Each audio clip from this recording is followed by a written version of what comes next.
àwọn ò ní lo Aláàfin nítorí sẹ́rí ní Ifẹ̀.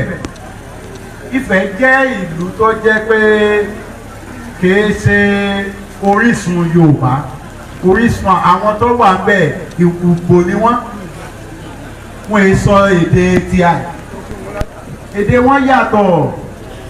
Olódùmarè làwọn máa ń pè, Elédùmarè làwọn máa ń pè. Àwọn ọmọ tí ń jẹ́ Elédùmarè ní èdè Yorùbá, àbí sẹ́yìn mọ tí ń jẹ́ Elédùmarè ṣètùmọ̀ wà ní Yorùbá, Olódù làwọn mọ̀. Àwọn ọmọ tí ń jẹ́ Ulé, Ilé làwọn mọ̀. Àwọn ẹni àmọ́ tí ń jọ́ lọ́fin, kò sí tí ń jọ́ lọ́fin nítumọ̀ Yorùbá. Mọ́ ẹ bá bí wọ́n léèrè, wọ́n sọ pé ẹ tó ní ààfin ní Ọlọ́fin.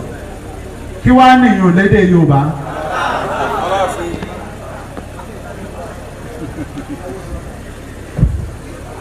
Àwọn Ògbò ló níbẹ̀ yẹn, sọ wá lè sọ pé Orírun wa ní Ifẹ̀. Torí kò